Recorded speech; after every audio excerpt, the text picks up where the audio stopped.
Olá, no Papo de Engenharia, estamos com o engenheiro civil especializado em estruturas, né, Paulo? É, Paulo Alcântara Gomes. Alcântara Gomes, ele foi reitor Ele vai contar, lá né? do Fundão, ele vai contar a história aqui. E muito obrigado pela presença. Vai ser um prazer falar um pouco de ensino, falar um pouco da engenharia, um pouco de política.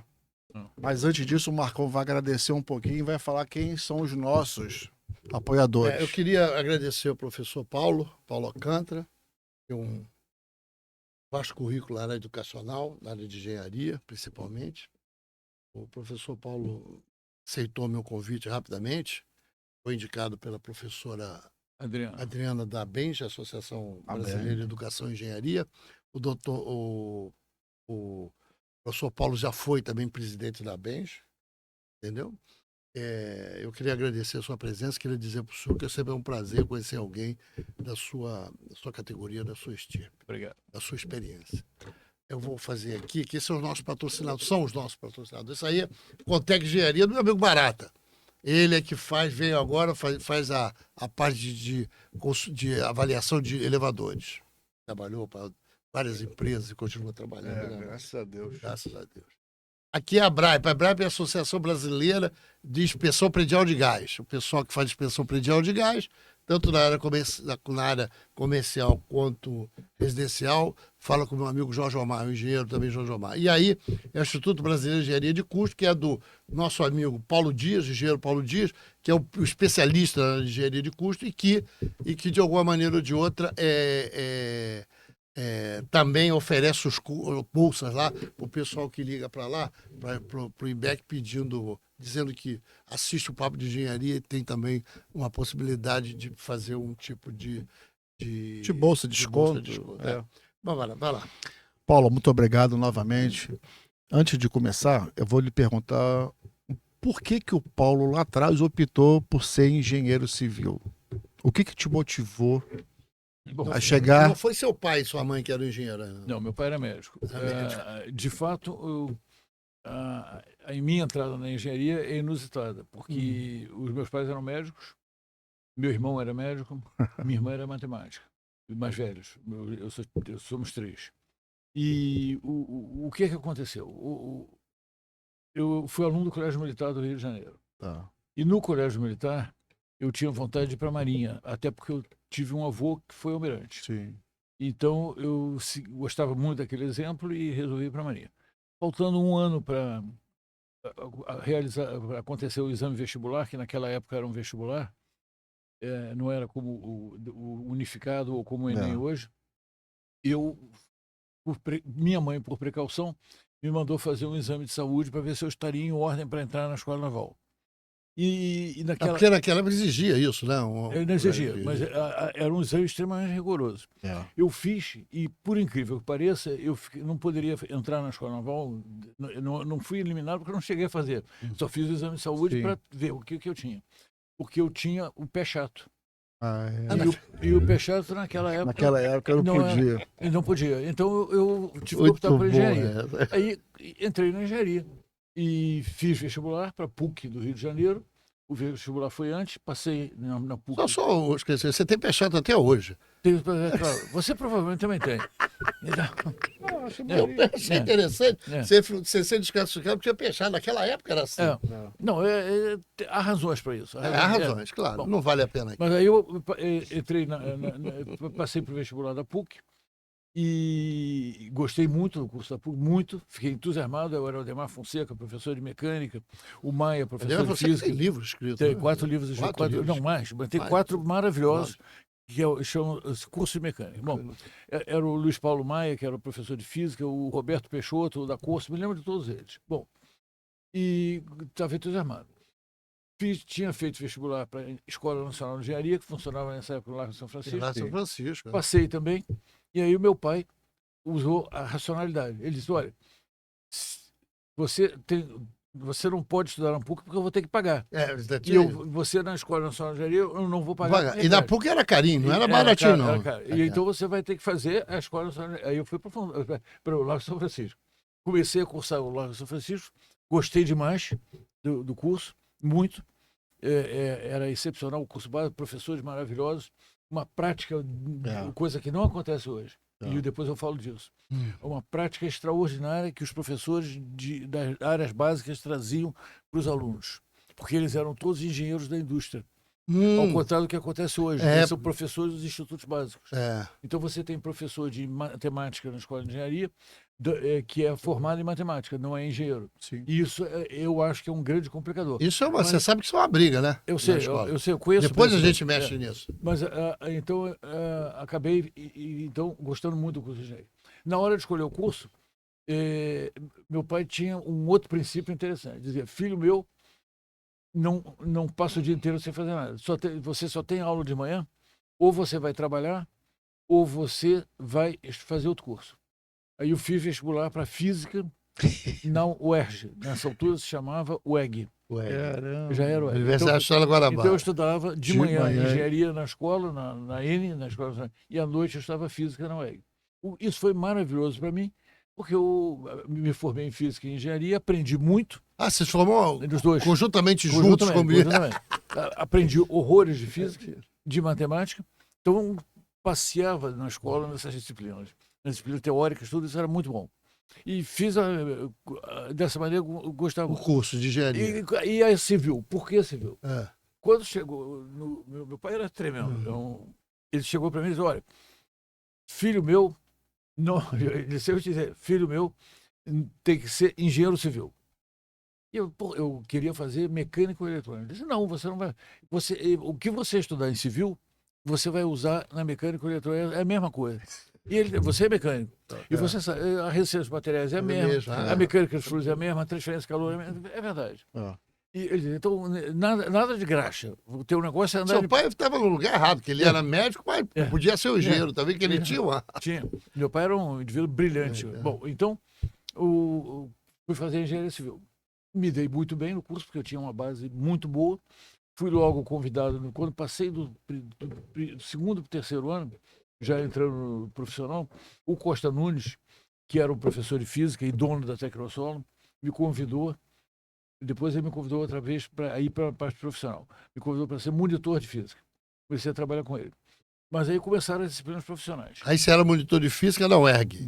Não, na UFRJ. Na UFRJ. Engenharia. Só esquece o curso de física. O curso de física eu fazia à noite, estudava, mas a minha paixão estava na engenharia. Estava gostando daquilo. Bom, aí comecei a estudar resistência de materiais e o Sidney Santos, que foi meu orientador, meu professor na escola de engenharia, depois foi meu orientador na pós-graduação e me ajudou muito, muito a vida inteira. Ele e o Lobo Carneiro são duas pessoas a quem eu devo muito.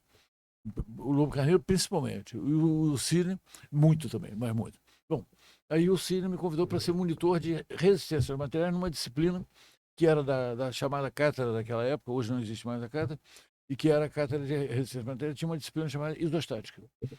Então, que era dada no segundo ano, que eu já tinha feito.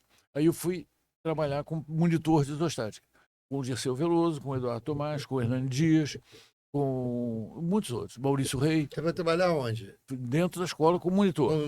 Dando aula, ajudando em aulas práticas. Pronto, e aí fui fazendo o curso de engenharia civil. Eu pensei que você já estava na prática, trabalhando em alguma... A prática eu comecei no 5º ano, quando o Dirceu Veloso, que era o chefe da disciplina de resistência a materiais, que era o catedrático, era o Sidney, e ele era uma espécie de gerente da disciplina. Ele gostava muito de mim, achava que eu ia me dar bem e me convidou para trabalhar com ele numa firma de estacas, de fundações, chamada Estacas Frank. Que funcionava ali na Presidente Wilson, esquina de Rio Branco. Não. Ela estava até, acho que ali em Del Castilho, a Estaca Frank. Acabou, né? Depois acabou, aí virou Clabinha ali, na Suburbana. A Frank era de um belga. E se não me engano, se chamava Putzen. Não me lembro bem, mas acho que era isso. Mas acho que foi para São Paulo. Não, na época, e depois acabou. Então, fui trabalhar na Frank, aprendi muito na Frank. Imagino. Foi ótimo estar. Peguei aquela época das cheias, aquelas inundações que aconteceram no Rio, vocês são muito jovens. Não, mas eu estava. Em 66, 67. Eu já estava aí. Então, eu aprendi a trabalhar em fundações mesmo, a trabalhar em muro de arrimo, e nessas coisas, e o Dirceu sempre me orientando e me ajudando. Sim. Na Frank eu tive vários professores que não eram da Aí tem que escola. falar um pouquinho mais. Que Se não quiser, era- pode levar para lá. Não, tá ótimo. Eles não eram da escola, mas eram professores na prática. Um deles foi o Paulo Farias, que já faleceu há muito tempo. Que era ótimo também, me ensinava muita coisa. Ele também era de estruturas. Não, fundações. Eu estava nessa altura, eu era aluno do 5º ano de estruturas ainda, eu não era engenheiro. Depois é que me formei no final do ano, do 5º ano. Mas você se dedica a fundações. Não, eu sou de estruturas, a vida inteira. Estruturas. Eu fui para a estrutura. Então eu fiquei trabalhando na Frank, aprendendo lá, aprendi muito, vivi situações inusitadas, prédios no Rio de Janeiro. Tem alguns que você trabalhou? Olha, eu me lembro, por exemplo, do prédio do antigo prédio da Varig. Da Varig? Da Varig, ali atrás do Santos Dumont. Sim. Ele tinha um problema de fundação sério. Muito sério, porque de alguma forma a sondagem não foi bem feita. Então o prédio começou a abaular. E aí teve que fazer um reforço na fundação. Esse era um exemplo. Teve um que, se eu não me engano, no Leme. Lembra do prédio no Leme que também Lembro. tombou? Mas esse foi acho que era o São Luís Rei. Não sei. Eu Depois acho que derrubaram era ele. um asilo, Derrubaram acho. e derrubaram e construíram. Lá fora, Construíram. Bom, então fiquei trabalhando na Frank. O Dirceu a COP estava criando o curso de mestrado em engenharia civil. Então eles precisavam de professores de matemática. O Sidney, que também já estava na COP como professor, e o Dirceu Veloso, disseram: nós temos a solução ideal. Quem é? Falaram para o Coimbra, que era o diretor e fundador da COP. O Coimbra perguntou: quem é? Aí o Sidney e o Dirceu falaram: é o Paulo Alcântara Gomes, que é nosso, trabalha com a gente, e além de ser engenheiro, é físico. O Coimbra, uma beleza, ótimo, ótimo. Ele conhecia o meu pai foi um dos fundadores da UERJ. Imagine você, isso quando ela se chamava Faculdade de Filosofia, Ciências e Letras do Instituto Lafayette, na Tijuca. E ele já me reconheceu pelo sobrenome, me chamou e veio o seguinte problema. Aí você foi trabalhar. Entrei na COP na seguinte situação, também bastante diferente. Mas aí você era jovem. Você Não, foi tinha 23 anos. Aí 22. você foi para a Mas Copa? estava formado já nessa época? Já estava formado. Não, eu estava no 5º ano. Quinto ano. Mas já estava formado em física. Física. A COP me aceitou como aluno de mestrado. Poxa. Calma, foi pior. E me convidou para ser professor de matemática aplicada para os mestrandos de engenharia civil. Por causa da física, né? Por causa da física. Aí eu dei aulas de equações diferenciais, de funções variáveis complexas, cálculo tensorial. Aí fiquei trabalhando nisso muito tempo.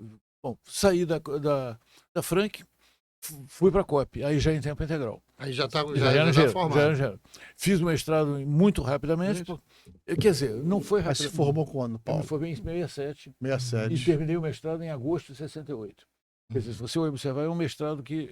Foi muito rápido. Não, teoricamente, porque na prática eu tinha começado o mestrado... Você começou lá quando atrás. Quando você estava no 5º ano, você falou. No início do 5º ano, que eu tinha me formado em física. Quer dizer, eu entrei como físico e saí como mestre em engenharia civil.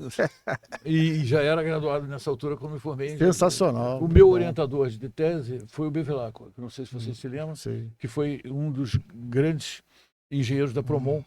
Foi uma firma de engenharia que funcionava ali na Praia do Flamengo, muito grande, junto com o Hernani Dias, e hoje... Grande empresa. Grande empresa. E o Bevilacqua era um dos mentores daquele processo. Fiquei trabalhando na COP.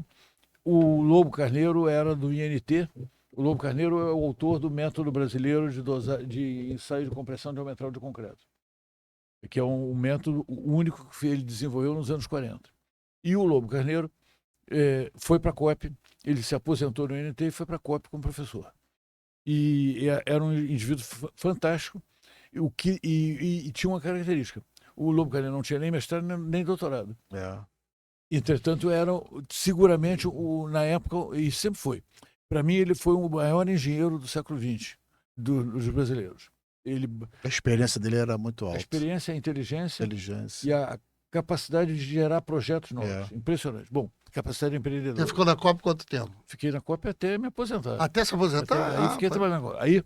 Mas você transita pela UFRJ? Não, mas primeiro eu ainda estou no início da COP. Então, no início da COP. A história é longa. Não, tudo bem. Então, aí, eu comecei terminei o mestrado, meu orientador foi então o Bevilacqua, eu fiz uma tese em flambagem de placas submetidas à ação de cargas não uniformes. Então, por exemplo, se isso aqui é uma placa que coloca um carregamento não uniforme aqui e vê como é que ela vai flambar, como é que ela funciona. Foi uma tese que eu desenvolvi, um método de análise dinâmica e apliquei para chegar à carga de instabilidade. Então fiz isso. E comecei o doutorado. O Lobo Carneiro, preocupado comigo, eu chamava o Lobo Carneiro meu pai do B. Quer dizer, eu tinha o pai e o pai do B. Eu queria o PC bom e o PC do B. Então, o meu pai, o Lobo Carneiro, disse, você tem que trabalhar fora em algum lugar. Me inventou que eu fosse trabalhar no Laboratório de Engenharia Civil de Lisboa. Eu fui para Lisboa. Trabalhei 1 ano e meio em Lisboa, dentro do laboratório. O laboratório não é uma universidade. É a referência mundial até hoje, a engenharia civil Aqui no Brasil você tem muitas coisas do laboratório. Praia de Copacabana. O aterro da Praia de Copacabana. Barragem do Funil. E muitas coisas que o laboratório fez. Ponte Rio-Niterói, eles andaram trabalhando em algumas coisas também. Daqui a pouco a gente chega lá. Claro, aí o Lobo Carneiro me mandou para lá, eu trabalhei lá um tempo, aprendi muito, acabei, me dei bem estudando e trabalhando, fui convidado para dar um curso dentro do laboratório de instabilidade elástica, flambagem, eles acharam importante, dei um curso lá, terminou meu trabalho, ganhei um diploma de tirocínio. O laboratório é uma característica que eu acho que devia ser perseguida aqui no Brasil. Porque você tem vários institutos no Brasil, como o IPT, o INT, o Instituto de Pesquisas Hidráulicas do Rio Grande do Sul, são instituições que poderiam dar programas de pós-graduação ou de mestrado e doutorado em paralelo à universidade. Então, o laboratório criou 2 diplomas. Um diploma que eles chamavam de especialista, que não é o curso de especialização aqui do Rio, que aqui no Brasil, que hoje a gente chama de MBA. O especialista lá é como se fosse um doutor. E criaram um outro diploma, que é o diploma de investigador, que é o diploma que eu vou ser o professor titular. Então, eles montaram esse esquema, e era um esquema muito interessante, muito bom. Quer dizer, de fato eram 2 cargos dentro da carreira, para quem fazia a carreira, especialista e investigador. E tinha uma intermediária. Você volta para o Brasil quando? Eu volto para o Brasil em 72. Aí você volta para a COP. Fui pela COP, a COP E voltou para a COP. Fui com bolsa da OEA e voltei para a COP. O Coimbra cobrando que eu voltasse. Bom, mas não fiquei muito tempo. Aí o Lobo Carneiro, de novo, resolveu que eu tinha que ir para a Itália aprender mais sobre o método dos elementos finitos, que é um método computacional importantíssimo. Nos anos 70, primeiro até doutorado. Pois é, isso que eu ia falar, pô. Elemento finito computacional, isso lá nos anos 70 era quase que uma... quase inimaginável. O Lobo Carneiro orientou a primeira tese de doutorado no Brasil de elementos finitos. Foi a tese do Alcibiades Vasconcelos Filho, que é professor titular de Minas Gerais, brilhante professor. Obviamente já está... Isso é o pré-Fortran, pré-Cobol? Não, na época era Fortran. Fortran. O computador da UFRJ, na época do Alcibiades, na minha época também, no início, começou sendo um 1130. Então, o 1130, a capacidade do 1130 era menor do que a capacidade de todos os nossos telefones. Muito menor, muito. A gente andava com umas caixas enormes de cartão perfurado. Eu também. Para colocar, para a máquina engolir o cartão. No meu tempo era barra 360. Foi depois. Era o da PUC. E o da COP. Então, aí veio o 360, modelo 40, se não me engano. Não me lembro bem, mas é 40. Bom, começou assim. E aí o Lobo Carneiro, você foi estudar na Itália? Foi para um lugar italiano chamado Centro Internacional de Ciências Mecânicas, CISM, CISM, que funciona em Udine, na Itália. E lá... É um lugar frio pra caramba. É frio. Eu passei um tempo frio lá. Mas é um lugar muito agradável, porque ele fica muito perto da Áustria. Então você pode, no fim de semana, tem 2 coisas interessantes. Para baixo, você vai para Veneza, do lado, assim. E para cima você vai para a Áustria, vai para Innsbruck, que fica a 104 quilômetros. E podia também ir para a antiga Iugoslávia. Na Iugoslávia, nessa época, não é o assunto da engenharia, mas tinha começado a televisão colorida. Então houve uma Copa aqui no Brasil, a Copa do Sesquicentenário, que foi transmitida. 72. Aí Você viu colorida lá? eu pegava o carona com os amigos, nós pegávamos um carro, íamos a Iugoslávia, assistíamos e víamos na televisão. Bacana, legal. Você ficou lá quanto tempo na Itália? Fiquei bastante tempo. Bastante tempo, que uns 5 anos? Não, 1 ano e... Não chegou a 2 anos. Bom, voltou pro Brasil? Voltei para o Brasil. Vai pra Coab de novo. Aí o Lobo falou assim, agora eu vou te mandar agora você vai terminar o doutorado. E que eu não tinha terminado ainda o doutorado. Então ele disse, você vai ter. Aí eu comecei a trabalhar na tese de doutorado. E seu pai concordando com o Lobo, né? Não, o meu pai não se metia mais. Aí eu já não falava mais nada. Tinha perdido a autoridade. 25 anos já. Bom, aí tinha mais um pouco. E em 77 eu defendi meu doutorado. A minha tese foi sobre elementos finitos, em cascas. Então eu fiz uma tese que era, de fato, era uma tese de estática e dinâmica das cascas.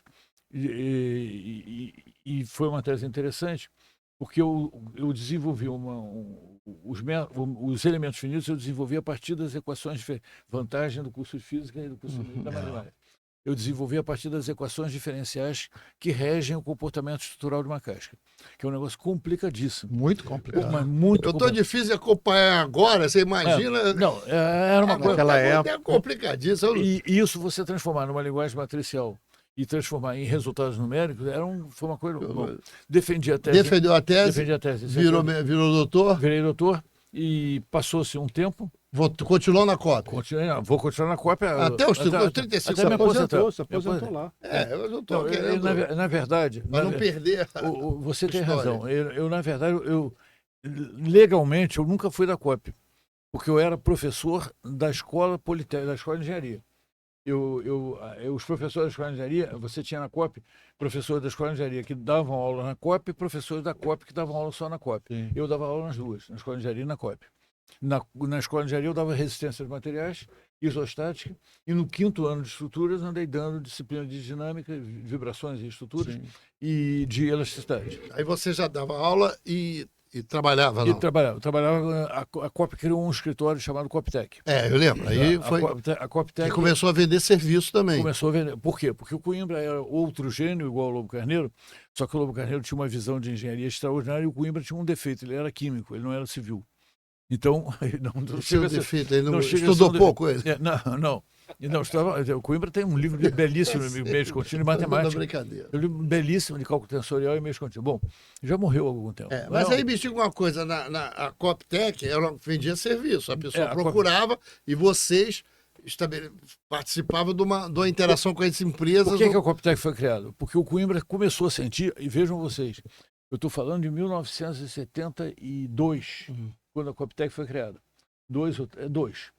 O Coimbra disse, olha, nós temos que criar a Coptec porque os nossos professores estão virando muitos cientistas. Ele tinha e esse é o problema hoje. Um dos que nós vamos falar aqui. Um dos problemas hoje. Quanto tempo eu tenho? Não pode falar, a gente tem que adiantar um pouco isso, porque nós temos 1h05, 1h10, mas... 1h05, mas deve estar uns 40 minutos. Dá falta. Mas, por favor, anda um pouquinho. 40 minutos? Não, tem 25. Mas, por favor, anda mais rápido para a gente poder pegar umas coisas então, aí, a qual você tem uma experiência muito grande. Aí a Coptec foi criada para os professores em tempo integral da COP trabalharem na vida profissional. Esse foi o objetivo. Foi para dar um grau de... Além desse objetivo, também tinha que cobrar. Não, cobrava. E pela COP você não podia cobrar. Não, pela Coptec não podia, né? Podia. A Coptec cobrou até virar fundação. Hoje era uma fundação. Mas há uma discussão sobre isso, a COP vira, a Coptec, uma coisa profissional, há uma discussão que perde a essência da discussão...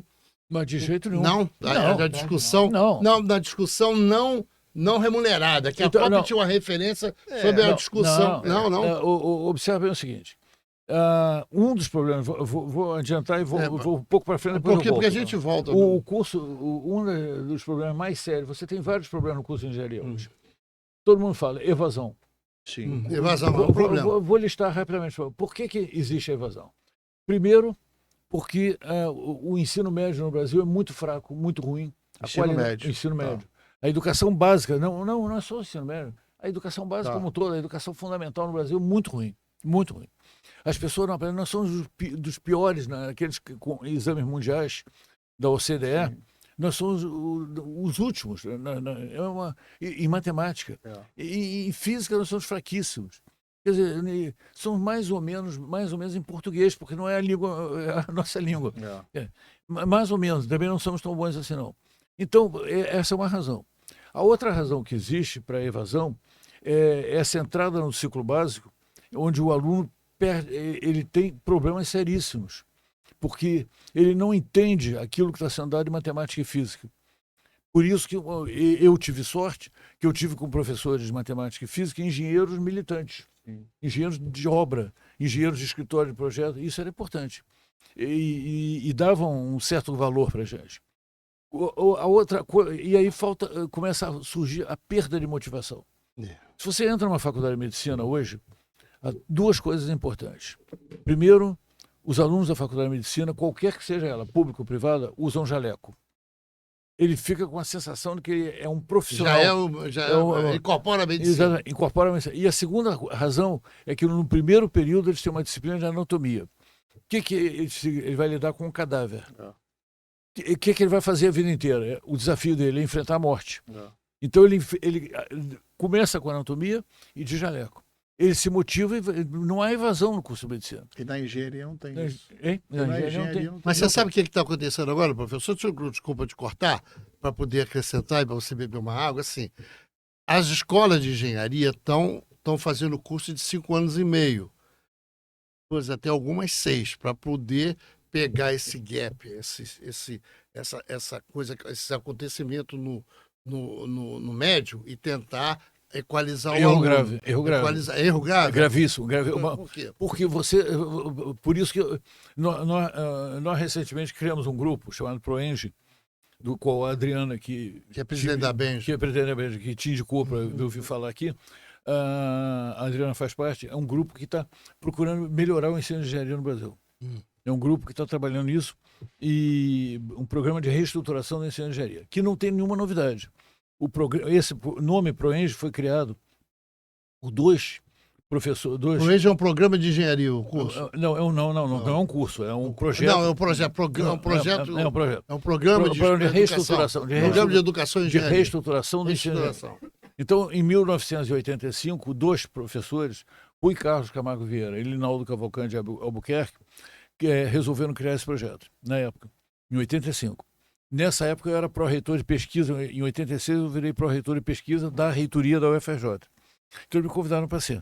Eu não podia, porque eu estava atolado de serviço na UFRJ, estava montando a editora, estava fechando o acordo com o SEMPES, porque o SEMPES estava se instalando, a expansão que existe hoje. Você está instalando dentro da UFRJ? Ele já estava lá e estava instalado do outro lado. E eu fui o gerente, o reitor me indicou para ser o gestor da discussão com eles de quanto eles iam pagar o contrato, tudo isso.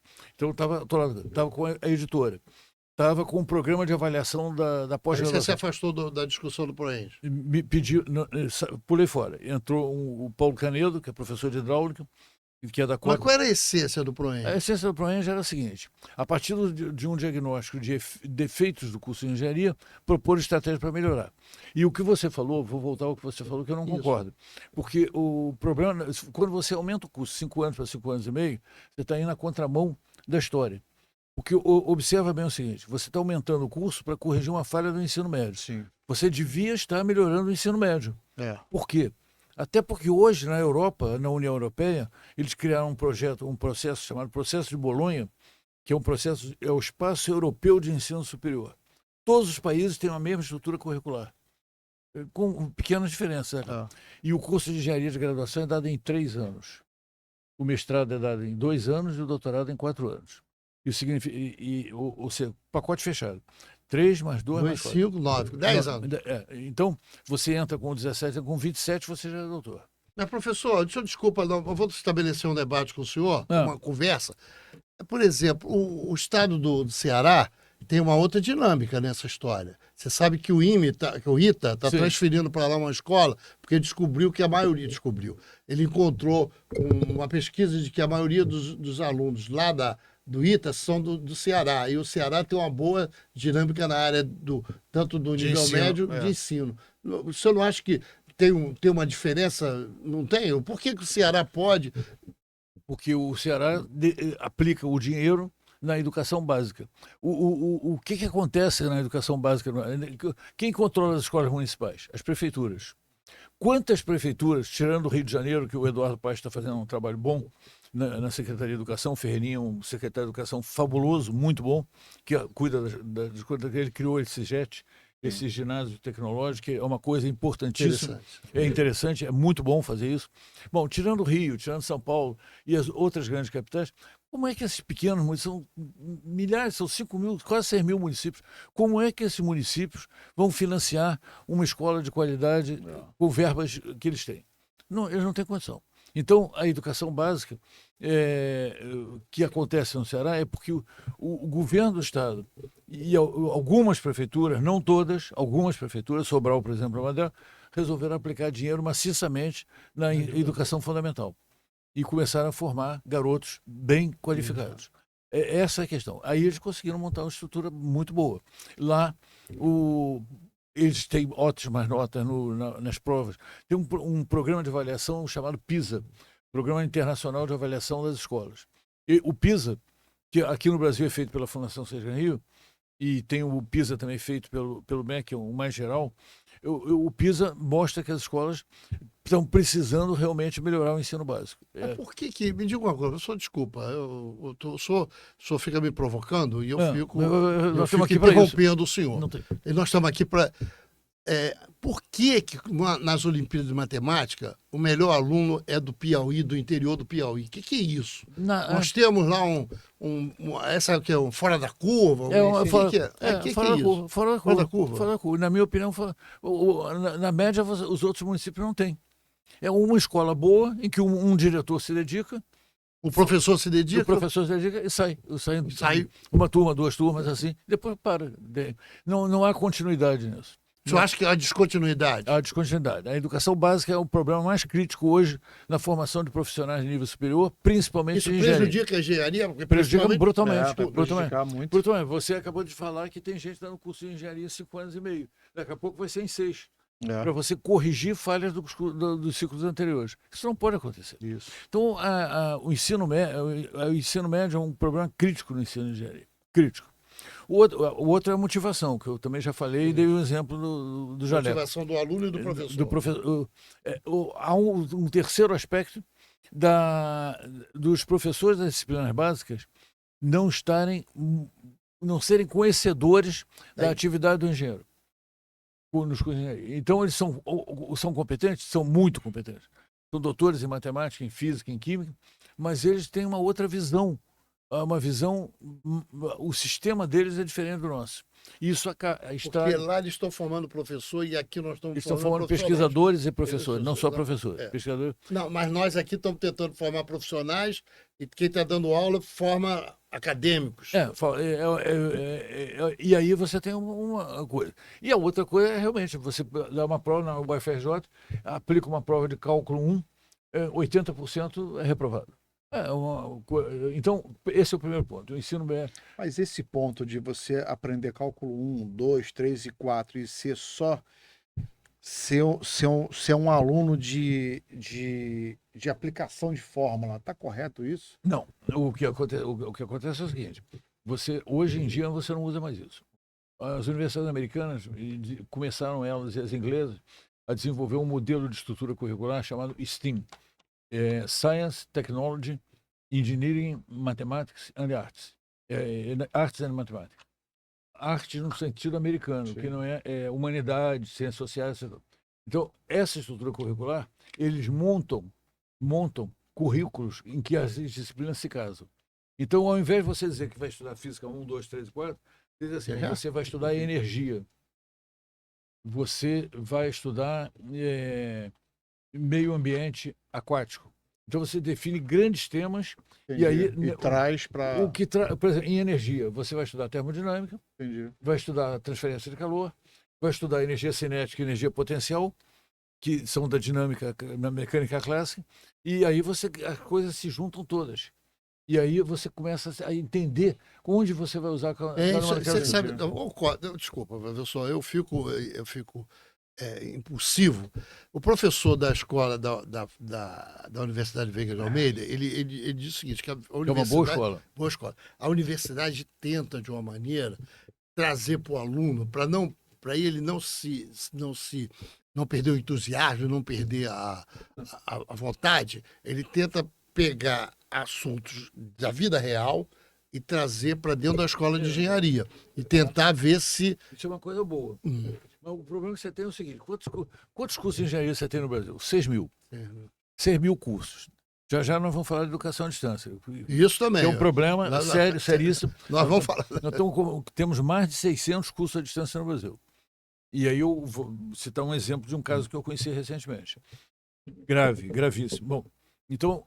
Nós estamos falando sobre a utilização de coisas reais dentro da engenharia para poder entusiasmar o aluno. Quantas escolas conseguem fazer isso? Não sei. Pouquíssimas. E esse é um problema. Então, o STEAM resolve isso. Mas como você implantar isso? Um dos objetivos do ProEng é auxiliar as escolas a implantarem o STEAM, que é uma coisa fundamental. Então, o IME, o Instituto Militar de Engenharia, desenvolveu um ensino formação por competências. Que o comandante do IME era o General Barroso, ele desenvolveu, é uma pessoa interessante para vocês entrevistarem. Ele desenvolveu um projeto muito interessante, escreveu um livro sobre isso, formação por competências, que traz, você estabelece quais são as competências e habilidades do engenheiro. A partir dali, ele montou a estrutura curricular. É assim que ele funciona. E isso também dá certo. Então, esse entusiasmo do aluno. O professor também não. Porque a turma, às vezes, claudica, a turma não acompanha, o professor se. Aí o professor dá uma esfriada. Exatamente. O professor dá uma esfriada e se desmotiva. Mas aí você tem um terceiro parâmetro. Já tem um terceiro? Tem 9. Vou falar alguns. Tem um terceiro parâmetro fundamental, que é o seguinte. O que está acontecendo no Brasil hoje? Eu falo isso de arquibancada porque eu sou mestre e doutor, livre docente e professor titular. Sou emérito da UFRJ. Então, eu posso falar porque eu não tô falando isso porque... Que ouviu falar. Porque eu queria dizer, queria ser doutor e não fui. Eu queria ser... Eu falando de conhecimento. Eu estou querendo mostrar, quer dizer, eu não estou querendo... Experiência. Eu não estou querendo dizer, eu não tenho nenhuma frustração na minha carreira acadêmica. Eu fiz toda, de ponta a ponta. Bom, e o que acontece? Você hoje se forma em graduação e é imediatamente aceito pelo curso de mestrado. Você se forma no mestrado e é imediatamente aceito pelo curso de doutorado. Você terminou o doutorado, o que acontece? A Universidade Federal abre concurso para professor. Aí você vai ser professor. E você vira professor. Com que experiência profissional? Sabe o que o professor Vanderly fala? Vanderly, eu vou citar aqui porque eu sou conhecido. O professor disse que era um engenheiro de cativeiro. Ele criou essa analogia. É verdade. Eu conheço essa analogia.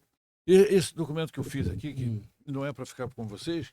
Não, depois você vai falar sobre isso. Não, mas olha aqui, esses gráficos aqui foram todos feitos pelo Vanderly. Vanderly que fez. Um abraço para o professor Vanderly, professor lá da pode dar um abraço Juiz de Fora. Muito bom professor e engenheiro. E tem um trabalho enorme, uma contribuição enorme. Bom, então, a outra razão é essa. É a ausência de prática profissional nos cursos de graduação, dos professores. Isso é muito ruim. Eu acho que isso tem que mudar. Tem que mudar urgentemente. O Vanderly defende que você traga profissionais da indústria, das empresas para dar aula. Mas para isso tem que ter na carreira para docente. Isso tem que estudar. Não. Tem que ser acadêmico. Você incentivar o cara. É não bom necessariamente. O problema é que você tem que criar uma carreira. Na carreira, isso não é. Você, para ser adjunto na universidade. Você tem que ser doutor. Você tem que ser doutor. Para ser assistente, tem que ser mestre. Então, você não vai pegar um cara... mas aí ele não pega a experiência que ele estava querendo da empresa. Na verdade é o seguinte... Tem verdade nisso? Não diga aí. Não sei se é verdade ou não. Existe alguns engenheiros que seguem a carreira para ser professor. Então chega até o doutorado. Mas é isso que ele está falando. E aí tem outros que querem ser só engenheiros. E aí você não consegue conciliar a teoria com a prática e quem perde é a sociedade. A multa, o CREA, lá na Brasília, estava defendendo aqueles que estavam para se aposentar, que estudassem né, mestrado, doutorado, para poder Não, lecionar. mas isso precisa ser uma política pública. Professor, você não fica aqui eu debatendo, eu com ele aqui. Mas isso precisa ser uma política pública, que eu tenho que aproveitar. Então tem que mudar a carreira do docente nas universidades públicas. Para mudar como? Lei. Ah, É uma lei, é uma ação política, é política pública. É você dizer assim, olha, a carreira docente das universidades federais, agora, além do professor adjunto, vai ter o professor associado. Não, associado não existe, sim. que é o cara que vem da indústria. E criar uma estrutura... O especialista. De profissional. E profissional. Profissional qualificado. Professor Sim. profissional. É. Hoje não tem mestrado profissional, doutorado Tem. doutorado, eu não sei. É. Mas mestrado profissional tem. Doutorado, acho que tem. Então, o terceiro ponto fundamental é esse aí. O quarto ponto, eu já falei 3, né? 3, Esse é o quarto agora. O quarto ponto crítico é que a expansão dos cursos de engenharia foi brutal. Quer dizer, nós temos... Você acha que é 600, 300 cursos? 6 mil. 6 mil cursos? Falei em 6 mil cursos. 6 mil cursos, É uma coisa enorme. Então, hoje, o problema é assim, dá para fechar. Aí o MEC anualmente realiza aquela avaliação do ENAD, que você já deve ter ouvido falar, muito. que é o exame de avaliação do desempenho dos formados. E sai resultado. Para que serve aquele resultado? Serve para publicar no Globo, ranquear e dizer a Universidade A é melhor do que a B, a Universidade C é muito fraquinha. É só uma qualificação e desqualificação. Desmoraliza a instituição para o público. E mais ainda, pior do que isso, cria um processos punitivos que não funcionam. Você diz, quantos cursos de engenharia foram fechados no Brasil nos últimos anos? Acho que por má qualidade? Nenhum. Deve ter, acho que tem deve ter um, dois. Ou seja, você tem que criar um processo de avaliação que seja mais colaborativo e menos punitivo. Você faz a avaliação na tua escola, você faz a avaliação, tem um avaliador, grupo de avaliadores que faz isso, te dá um relatório, ele não dá para a imprensa, ele não dá para o MEC, ele dá para a tua escola tem que pagar alguma coisa por isso, porque é o sistema que nós vivemos, ela paga, você recebe, a escola recebe o relatório e lá tem. Vocês precisam comprar uma máquina um espectrômetro OG para o curso de materiais. Vocês precisam contratar um professor com conhecimento profissional na área de mecânica das rochas. Coloca é isso que você chama. Aí você cumpre aquilo, a escola volta a ser avaliada e o grupo que avaliou diz assim, não, agora vocês estão em condições. Mas, professor, me diga uma coisa, eu sou bem, não adianta, né? Eu sou compulsivo, professor, o senhor é da Benja, a Benja tem uma tradição danada. Por que a Benja não consegue? Por que o sistema Confiacreia, que é milionário, por que a gente não consegue intervir nesses processos no MEC? Nós somos o quê? Nós somos incapazes de fazer uma... Será que a Benja, o MEC, o clube, nós somos incapazes de interferir no MEC? Não, nós interferimos. Dentro do que é possível. O problema é que as leis educacionais brasileiras, elas algemam muito as instituições de ensino. E você tem que fazer uma mudança muito radical. Tem que fazer uma mudança grande nisso aí. Esse é um problema que nós temos. Mas falta política para isso? Falta algum defensor lá em cima para defender? Falta... Dentro do Congresso Nacional? Do Congresso falta... Devia haver... Olha, os últimos primeiros ministros da China, eu acho que os últimos 9 ou 10... Xi Jinping é engenheiro? Não, todos são do Xi Jinping para trás, sim. Acho que nos últimos 20 anos. A China fechou os cursos de ciências sociais. Fechou. Durante um tempo. Não sei se já... Não, porque ela dizia, nós temos que formar engenheiro. Cadê a política? Nós fizemos um programa no Brasil, agora, da indústria, que é um programa brilhante, chama Nova Indústria Brasil. Vocês já ouviram falar? Já ouviram falar? Já ouvi falar. Já vi que você não ouviu. Nova Indústria. Nova. NB. Nova Indústria. Esse programa, o BNDES vai aplicar, já está aplicando, até o final de 2026, 212 bilhões de reais da indústria para melhorar a capacidade da indústria. E até o final de 2030, mais de 1 trilhão de reais. Aí você vai ler o programa, eu li o programa 200 vezes. Não li o programa. Não, mas é bom ler. Mas vou acreditar no senhor. Então você, ao ler o programa, você vai verificar assim, não há uma vírgula, uma palavra, uma frase, nada sobre formação do engenheiro. Só se fala de melhorar a indústria nisso, naquilo, naquilo outro. Mas agora, professor, desculpa, eu vou cortar se eu só for mal educado, o senhor fala que eu estou sendo inconveniente. Agora mesmo, o Camilo Santana, junto com o presidente Lula, lançou todos pela matemática. Não, mas isso aí, observe assim, isso não resolve o problema da indústria. Você precisa formar mais engenheiros. A China está formando mais de 300 mil engenheiros por ano. O Brasil forma menos de 90 mil. Acho que são 80, também não sei. Esse é um outro problema, nós formamos poucos engenheiros. E nós precisamos apoiar as escolas. E aí vem o problema. As escolas estão isoladas, elas precisam se aglutinar. As públicas e as privadas? Todas. Tem que acabar com esse conceito de público e privado. A escola de engenharia. E o ideal seria serem todas públicas. Mas eu também. Já ultrapassamos essa fase, não dá mais para voltar. Então nós temos que apoiar as privadas também e apoiar forte, porque elas querem ser apoiadas e querem fazer. Então acho que esse é um outro problema. Você tem que apoiar as escolas. O senhor fica me provocando, é isso. Mas aí as privadas inventaram o EAD, professor. Vamos chegar no EAD. Vamos chegar aí. É o seguinte. Cuidado com o tempo, professor. Quanto tempo tem? Não, só para saber aí. Não, vamos chegar no EAD. Falta 22 minutos. Então, essa questão aí dos cursos, o que eu estava falando? Sobre incentivo às escolas. Exatamente. Então, todas são públicas.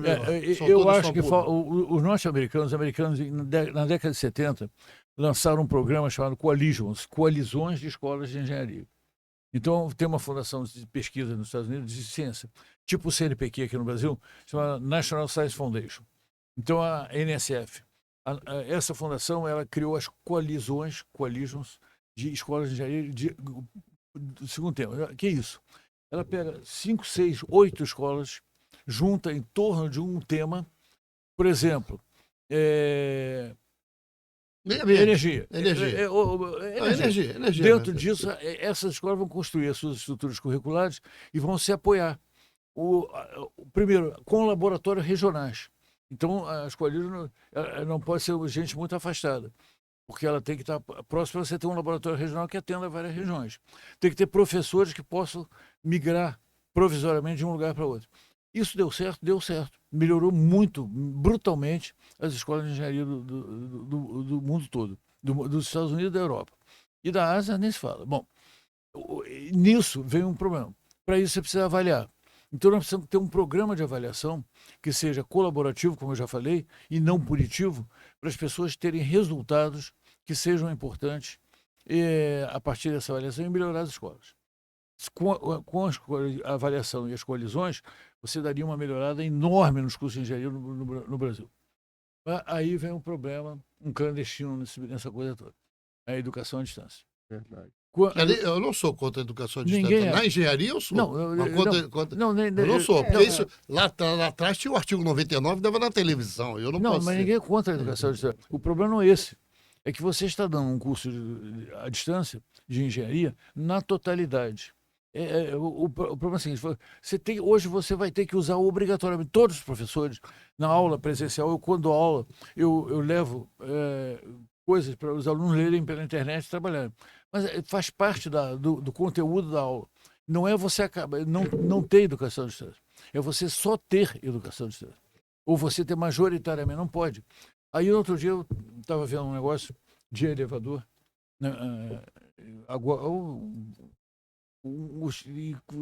foi um mestre de obras na minha casa.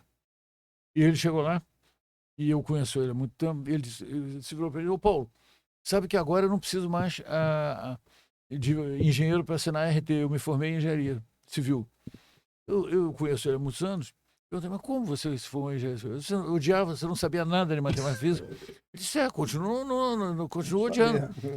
Eu me matriculei na Universidade X, num curso à distância, e os trabalhos de matemática e física eu pedi a um amigo meu que fizesse, e me fui fazendo, e na prática eu sei de tudo. Então, esse cara amanhã vai achar que pode projetar uma estrutura. Vai projetar uma viga, vai projetar um pilar, vai calcular, vai errar. E vai ser verdade. Então, a educação à distância é um problema. E hoje a educação à distância está mais grave, que o número de alunos na educação à distância está superando o número de alunos no presencial. Posso contar uma história para o senhor? Assim, eu estava agora na Semana de Engenharia lá em Vitória. Não vou dizer o nome da pessoa, Eu falei assim, mas porra, não é possível que a gente não consiga resolver essa questão dos cursos de EAD e tal. Falou, olha, nós, Sistema Confia, estávamos no MEC discutindo a questão do EAD. E aí nós chegamos à conclusão que não íamos eliminar o EAD na engenharia. Por quê? Não, chegaram à conclusão, não sei.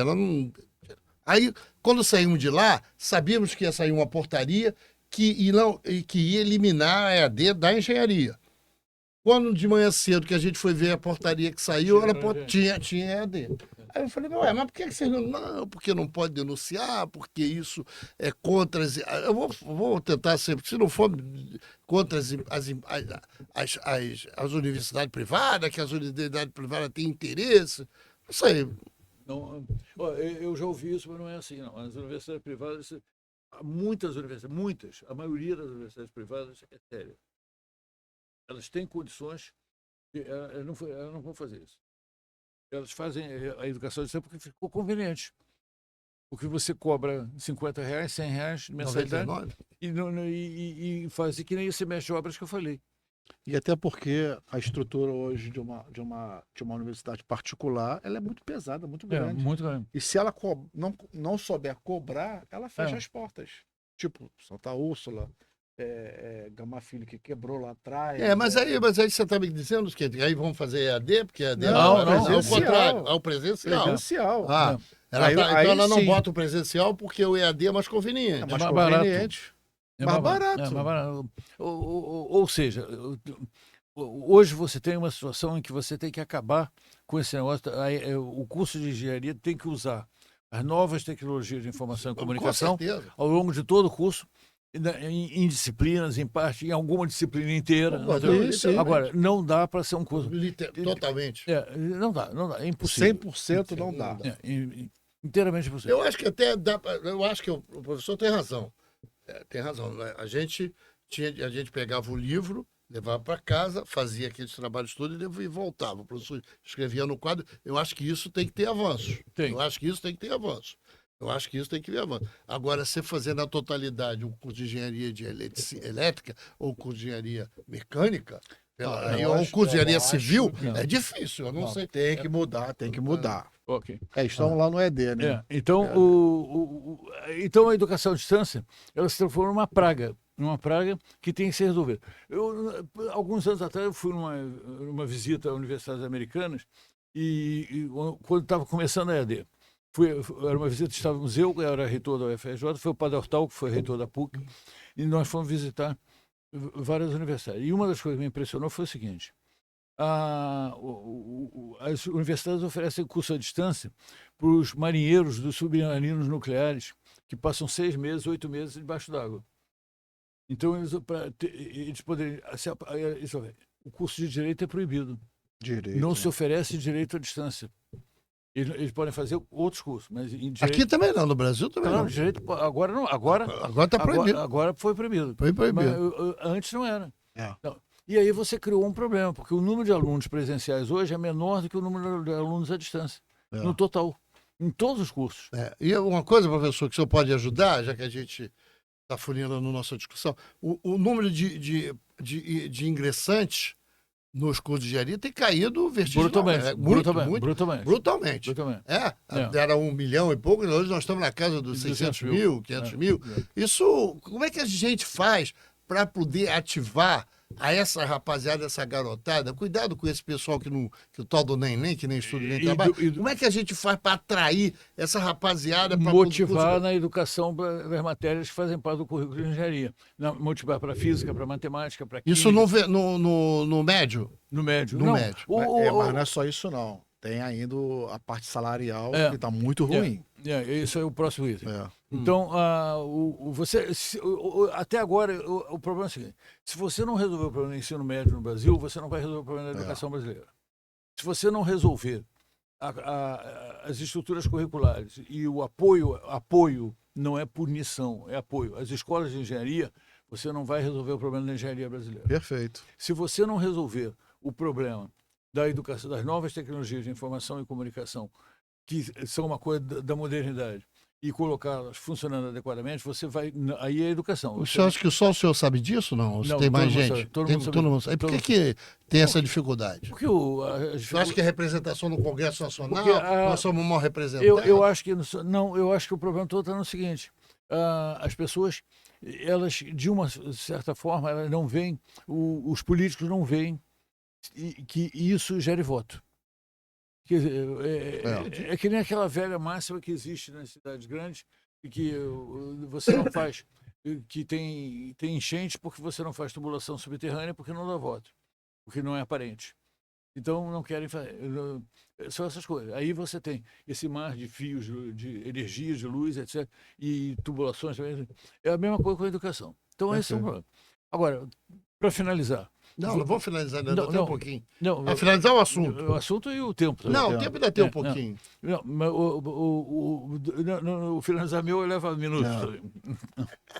Então você tem problemas muito sérios que ainda por resolver. Um deles é a articulação universitária-empresa. Os trabalhos de conclusão de curso... Não, também. Mas os trabalhos de conclusão de curso, por não haver os professores de convivência profissional, por não haver uma estrutura laboratorial adequada e não haver contato direto com a empresa, os trabalhos de conclusão de curso, muitas vezes, mas muitas mesmo, eu seria capaz, não tenho certeza, de afirmar que a maioria esmagadora não tem qualquer vinculação com a atividade da indústria. Ou seja, você está fazendo um trabalho de conclusão de curso para ficar arquivado na biblioteca. Eu aprendi com um professor antigo de uma universidade americana, assim, ele disse, você quer saber o quanto as teses de mestrado e doutorado são lidas? Você faz o seguinte, elas são encadernadas, essa capa aqui é uma capa dura, aquela... normalmente parece um daqueles livros de ata, né? Uma coisa, e basta você entrar numa biblioteca e puxar as teses lá, você puxa uma delas. Como aquelas capas, com o tempo, elas esgarçam um pouco, umas grudam nas outras. Aí você puxa uma e vem um monte. É o que demonstra. É o que demonstra. Ninguém abre aquilo. E se ele falou, isso não era na época da internet. Hoje é claro que hoje você tem tudo isso em PDF na internet. O Barata, Luiz Barata, ele fez onde nós estamos fazendo um podcast aqui, e ele fez uma observação interessante. Ele talvez nem, mas eu achei interessante. É a questão do Vale do Silício americano. Os americanos pegaram o Vale do Silício, botaram uma porção de gente inteligente lá para poder encontrar soluções para uma porção de coisas. Até ele estava falando que, já que você falou, o Rio de Janeiro, que tem uma dificuldade por ser um município muito ligado à parte de serviços, praticamente serviço, ele fez essa sugestão dizendo que o Eduardo Paes está querendo caminhar para o Vale do Silício, fazer um sistema. Você acha interessante que o Rio de Janeiro fosse proativo nessa...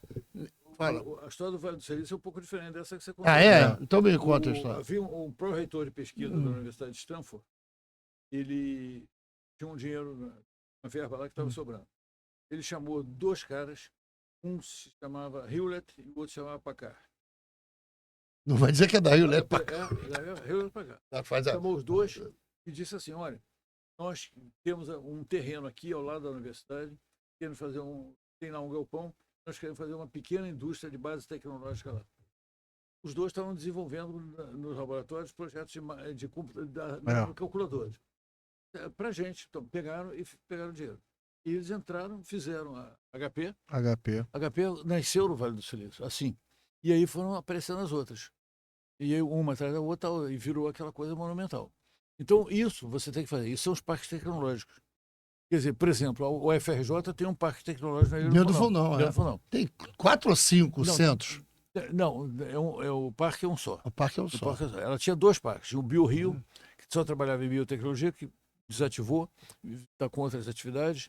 E tem o Parque Tecnológico propriamente dito, que está perdendo muita empresa. Porque tem o SEMPES, tem eu estou falando de outras empresas. Outras empresas. Porque lá tem o SEMPES, CEPEL, CETEM, mas essas empresas entraram no Parque Tecnológico, lá atrás, tem muitas. Empresas de pequeno porte e de grande porte. O problema é dar apoio a essas empresas para se estabilizarem lá. Porque não existe um apoio para você estabilizar a micro e a pequena empresa de base tecnológica. Eles precisam de dinheiro para poder se estruturar. E, infelizmente, o Brasil não entende isso. Você acha que essa Não, ideia do Rio de perfeito, Janeiro né? se tornar um polo É claro, o Rio de Janeiro tem É essa vocação. possível, é possível isso. O Rio de Janeiro tem. Posso estar errando os números, porque primeiro já estou velho, segundo os números mudam e eu não acompanho. acompanham tanto.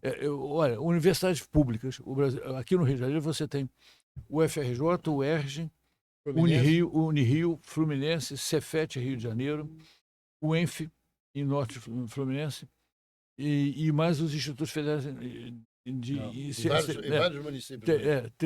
então você tem umas. Você contou uns 10 ou 15? Vai ter uns 13, 14. Bom, aí você tem os institutos de pesquisa. Há algum tempo atrás, quando eu fui presidente do Sebrae e da Rede de Tecnologia, eu sempre tinha esses dados. Eu gostava de ver esses dados. O Rio de Janeiro tinha, na época, entre institutos de pesquisa que vão desde aquele instituto em Niterói, eu esqueci o nome, de saúde de sangue, a Fiocruz, passando por muitos outros, ela tinha 29 institutos de pesquisa. Se vocês juntar tudo isso, é uma massa enorme. Claro que não é igual a São Paulo. São Paulo é muito maior. Sim. A pujança da indústria de São Paulo é muito grande e os parques de estudo é maior. Mas se você pegar os parques tecnológicos e começar a desenvolvê-los, usar aquilo que eu te mostrei antes da gente começar a conversar aqui, você agrupar as empresas em vários tipos. Empresa tipo 1 é aquela empresa que está ainda numa fase inicial, que não precisa, porque as inovações elas são classificadas em 2 tipos. São a classificação de Schumpeter. São as inovações radicais e as inovações incrementais. As radicais são aquelas que muda tudo. O exemplo que eu dei é incremental. Primeiro, é incremental. Você pega um telefone desse e bota uma anteninha pequenininha aqui. Você não está mudando o produto. Você está fazendo um acréscimo aqui. Isso é uma inovação incremental. Inovação radical. Você produz um telefone novo que abre e fecha, como já existe. Ou um que bota na pulseira. Isso já é uma inovação radical. E muitas outras. Você pode saber. Agora, Paulo, você acha que falta mais incubadora de empresa nessas universidades? Se elas forem... Falta porque elas não são apoiadas. As universidades... Apoiadas até pelo Sebrae, ou Anjos, ou o que for? Todos. Anjos, o que for. Você tem que apoiar as empresas de base tecnológica. Por editais... Mas eu acho que aí tem que ser política pública. Eu continuo assistindo. O governo, os governos. Não, porque observa. Você acha que é o empresário apostando no empresário? O empresário não faz. Porque existe uma chamada cadeia produtiva. Então eu lembro do seguinte: quando a L'Oréal, por exemplo, se instalou aqui no Rio de Janeiro e no Brasil, ela precisava de uma cadeia produtiva. E ela então andou estimulando a empresa de base tecnológica a entrar na produção daquilo que ela precisava. Então você pode desenvolver no entorno das plataformas lá de Macaé. Lá tem. Você pode ter um monte de empresas de base tecnológica que produzem para você indiretamente. A base que eles chamam periféricas, satélites. Então as empresas podem entrar, eles devem entrar. Não é só o governo, não. E as universidades também. Agora, as universidades no Brasil, quer públicas, quer privadas, não têm dinheiro para isso. Elas precisam ser apoiadas. Você vê, agora o Trump estava querendo, acabou não cortando. Acabou com vários, né? Não, acabou com os projetos. Ele fechou 900 milhões de dólares na Colômbia. Fechou 2 bilhões de dólares em Harvard. 2 bilhões de dólares. Você imagina se esse dinheiro entrasse numa universidade como a UFRJ por ano. Nossa, como entra? Nem imagino. Você imagina? Isso é uma coisa... 2 bilhões de dólares são 12 bilhões de reais. Você faz muita coisa. Muita coisa. Então, é uma coisa fundamental. A articulação universitária. Por isso que eu estou te falando que essa política do Vale do Silício na cidade do Rio de Janeiro, no estado do Rio de Janeiro, tem que ser uma política pública, porque você tem que incentivar isso e o poder público tem que fazer esse incentivo, que tem que levar. Tá certo que depois as empresas vão você tem que organizar toda essa cadeia, né? Por causa só o poder público pode organizar. O poder público está entrando por quê? Porque as empresas saíram do Rio de Janeiro por conta da violência. A gente precisa das universidades, faculdades, do Sebrae, do CREA, do Confia, tentar juntar toda essa nata em algum canto do Rio de Janeiro que tem lugar para isso, e aí se formar CREA, Confer e da Mútua. E da multa. Dá muito. A Mútua tem muito dinheiro. Você sabe quanto tem, quanto o sistema tem? 5 bilhões. O sistema, Confer, CREA, multa. Tem 5 bilhões. É necessário. Eu acho, professor, o senhor pode. Nós estamos aqui batendo um papo saudável com o senhor. É assim, eu acho que o sistema é tímido. Por questão de apostar. Claro. Apostar. O próprio recurso que tem. Ousadia é fundamental em tecnologia. Você tem que usar. Senão isso não acontece. Quem trabalha, quem tem empresa de base tecnológica sabe disso. A gestão da inovação é uma coisa fundamental. E esse é outro problema, os tecnólogos. E que eu acabei pulando isso daí, mas vou voltar rapidamente. Volta, é com importante. certeza. O que acontece? Nós criamos, foi um parecer impecável do Conselho Nacional de Educação de 98, foi feito pelo Carlos Alberto Serpa, que é presidente da Sescan Rio, foi presidente até recentemente, e do... Eita, faleceu? Não está vivo? Não, está vivo ainda? Está vivo, bem vivo. Está graças doente, a mas Deus. está bom, graças a Deus. Tá certo. E do Jacques Veloso, que era o professor da UNB. Eles fizeram esse parecer. Esse parecer criou os cursos tecnólogos. E foram incentivados por um outro cara sensacional, chamado Heitor Gugulino de Souza, que foi reitor da Universidade das Nações Unidas, brasileiro, foi diretor de assuntos científicos da OEA, e que disse: precisamos ter tecnólogos no Brasil. Aí criaram. O que você esperava? O que eu esperava? Isso foi em 98. Eu estava ainda como reitor da OEA. Eu esperava que os tecnólogos fossem ser tecnólogos em máquinas ferramenta, em construção de concreto armado, o cara ser mestre de obras tecnológicas. Aí passou-se o tempo. Hoje você vai ver o catálogo de tecnólogos do Brasil. A maioria esmagadora é de curso de administração, contabilidade, enfermagem, educação física, coisas ligadas a esses setores. E nada ligado à engenharia, pouquíssimos ligados. Isso, ou seja, nós não formamos tecnólogos no Brasil. O Aloysio, amigo meu, dizia que por que a engenharia é tão tratada, tão maltratada, porque o Brasil é o país do litígio, não é o país da tecnologia. A gente não aposta em tecnologia. Por mais que a gente tenha uma discussão que a gente está tendo aqui, a gente sabe que precisa mais empenho dos governos. Eu não estou falando desse, eu estou falando dos governos todos, dando prosseguimento numa política pública de educação. Não é possível que a gente não consiga ter aquele pessoal todo. Eu frequentei a BENS muito tempo, os congressos da BENS, e sei da discussão profunda que tem lá com relação à educação e engenharia. A preocupação que os professores têm. Muita coisa discutindo lá. E eu lamento que essas coisas, às vezes, não afloram no sentido político, do MEC, ou da mesma da Secretaria do Ministério de Ciência e Tecnologia, e por aí. A diretora da Escola de Engenharia da UFRJ, a Cláudia Bocada, está fazendo um trabalho excepcional. Ela está preocupada com essas coisas, com o básico, com a articulação universidade e empresa. Está cheio de projetos maravilhosos. Vocês tinham que trazer. Vamos convidar. Nós esquecemos lá do Clube de Engenharia. Está como conselheiro. Bom, falta acho que 1 minuto ou 2 aí. Paulo, foi brilhante esse papo, a sua experiência, a sua vivência. Pena que passa rápido, eu sempre falo isso. Agora, que a gente pensa que 1 hora é rápido, mas passa eu tô voando. com 73 anos, outro dia eu falei, mas como passou 73 anos com a velocidade? Você imagina? Com 80. Paulo, considerações finais. Por que aquele aluno tem que fazer, ou estudar, ou o porquê da engenharia? A engenharia é fundamental para o desenvolvimento do país. Para começar, sem engenharia não há desenvolvimento, como diz o Francis Bogossian. Sim. E sem desenvolvimento não há engenharia. Então, a engenharia é o motor do desenvolvimento do Brasil. Você tem que apoiar.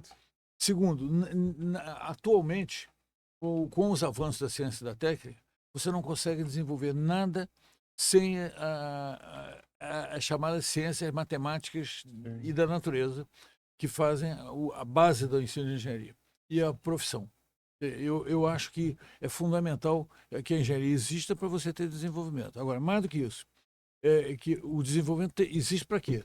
Para melhorar a qualidade de vida do nosso povo. Perfeito. Então, o engenheiro tem que ser aquele técnico, mas ele tem que ser o camarada que seja capaz de entender a importância daquilo para a sociedade. Posso fazer uma pergunta? Claro. Dá licença, uma perguntinha. A gente vai avançar, mas eu não posso perder. O professor Agamenon, que você conheceu, Conheço. Ele está vivo. Ele está vivo, está muito vivo, graças a Deus. Eu estou matando todo mundo aqui, mas não é verdade. assim, o professor Agamenon, a gente discutia lá atrás, no Sindicato dos Engenheiros, que a gente precisava de engenheiro que tivesse uma base sociológica, engenheiro que tivesse uma base em meio ambiente, engenheiro que tivesse uma base em português. Sociológica para entender um pouco a intervenção que ele faz na sociedade. Quando ele intervém na sociedade, ele está mudando às vezes. Na maioria das vezes, ele está fazendo uma mudança. Na parte de meio ambiente, entender um pouco de meio ambiente para poder ter uma participação na sociedade. E a questão do português é que a gente achava que no momento histórico do Brasil, nós estamos hoje envolvidos em relatório e produção intelectual que necessita que o engenheiro escreva melhor. O que você acha dessa discussão? É fundamental, quer dizer, as habilidades e competências dos engenheiros que são formados hoje, essas habilidades e competências, elas estão regidas pelas diretrizes curriculares nacionais, que foram feitas em 2019 e aprovada agora? Não, foram aperfeiçoadas em 2021. E agora estão em discussão novas diretrizes. Mas não são muito diferentes. É um conjunto. Você tem, por exemplo, você tem que esperar que o cara entenda uma língua estrangeira. Isso. Antigamente, no meu tempo de... Não era o inglês. Era Era o inglês. Não. Hoje começou a ser o chinês, o mandarim. Você não escapa disso. Você tem que ter capacidade de trabalhar em equipe. Ninguém constrói uma andorinha só no farveirão, já dizia minha avó. Talvez minha bisavó também dissesse. Mas tem que trabalhar em equipe. Então você tem uma série de competências que fazem parte do dia a dia do engenheiro e que não são levadas em consideração. Aqui, você tem que falar um pouco sobre a sua empresa. Não, minha empresa você ainda pode falar da sua empresa? Não, a minha empresa é uma empresa de gestão da inovação e de educação e de tecnologia, chamada Tagus, que existe há 26 anos e trabalha aqui e acolá em novas tecnologias de informação e comunicação, identificação, diagnóstico, identificação da capacidade tecnológica, da maturidade tecnológica, da capacidade tecnológica de micro e pequenas empresas, e por aí vai. Agora, o que eu tenho que falar mesmo é o projeto que nós estamos desenvolvendo, que é esse que eu falei para você antes de começarmos aqui, que é o ProEng. Que a ideia foi reeditar o nome ProEng, que foi criado pelo Rui Vieira e pelo Linaldo Cavalcante de Albuquerque, para melhorar o ensino de engenharia. Então nós reeditamos isso agora, juntamos um grupo de pessoas. Essas que eu falei estão todas lá. Você falou, Adriana, ela te deu meu telefone, a Cláudia Morgado está lá, o Nival está lá. O Zé Rodrigues deve estar lá? Não, o Zé Rodrigues não está. Mas o General Barroso, do IME, está lá. O Flávio Grinspa, que é um outro camarada, vocês viam entrevistar, mora em São Paulo, mas ele vem ao Rio. É muito bom. É brilhante. Ele foi presidente da Motorola, então ele e fez o doutorado em engenharia biomédica nos Estados Unidos, é um cara muito competente, é o tipo do cara que conhece bem a articulação universitária e muitos outros. Então nós estamos trabalhando, fizemos um documento, estamos submetendo às agências. Isso dentro do ProEng, dentro da Benj? Não, fora da Benj. Fora da Benj. A Benj é participante do ProEng. A Benj, a Associação Brasileira de Educação, que é uma associação que tem 101 anos, que é importantíssima. Foi ela que mudou a educação brasileira nos anos 30, em 32. Ela fez o famoso Manifesto dos Pioneiros. Pegou o Fernando Azevedo, redigiu, Anísio Teixeira ajudou, vários outros, e saiu um documento dizendo o que tinha que mudar na educação brasileira. Aquilo foi seguido. Na época, até sair a nova LDB, a primeira LDB e a segunda, se basearam muito naquilo. Depois, com o tempo, ela foi diminuindo, mas está ativo. A Rede de Tecnologia do Rio de Janeiro, que é importantíssimo para a articulação universitária-empresa, e ela articula ofertas e demandas de tecnologia. Estão as universidades, então por aí vai. Professor, mas esse trabalho vai ser publicado? Vai? Eu não vou deixar com vocês. Não, porque ele não vai deixar, porque você pode divulgar o trabalho. Não, é porque ele está sujeito. Ele não confia em você. Ainda está. Olha que coisa interessante. Professor. Não dá para mostrar. Não, porque aqui não tem. Mas você tem aqui um diagnóstico em gráficos de tudo que acontece no ensino de engenharia. Olha o número de entrantes e o número de. Concluintes. Não, de concluintes não. Aqui o número de. Aqui é o número de vagas. O número de vagas crescendo, agora parou, e o número de entrantes. Entrantes mas caindo. esse trabalho é bom para o CREA, Confé e Mútua. Eles têm isso aqui. Tem? Tem, já demos. Eu já fui lá. Eu peguei o Joel lá. Antes o Joel, agora o Vinícius. Não. Joel da Mútua e Vinícius está no Confé. Né? Agora é o Vinícius, mas o Joel está na Mútua. Eu fui foi o general Barroso foi na mútua e entregou isso aqui. Professor, Mestre, muito bom, cara. queria muito bom. agradecer a sua presença, agradecer muito. Isso é um bate-papo interessante. Depois a gente, quando vai ouvir, verifica que a gente avançou tanto, a gente está avançando tanto nessa discussão. Eu acho que o senhor se coloca na posição interessante de apresentar aos engenheiros e a comunidade tecnológica, científica, se apresentam numa discussão proativa da melhoria da questão do estudo. Eu acho que o senhor aqui, como eu contei para o senhor, como eu falei para o senhor, a gente começou esse podcast pensando em atirar num elefante e acertamos uma mosca. Que, na verdade, isso é com certeza, um depoimento histórico da senhor e o depoimento da história da engenharia, que é um depoimento do seu trabalho e do seu entendimento que o senhor tem. Muito obrigado. Tá bom. Eu é que agradeço, foi uma honra participar de um debate com vocês. Vocês são ótimos. Muito obrigado, Muito professor. bom. Muito obrigado, mestre. Valeu, professor. Professor Paulo Alcântara, muito obrigado.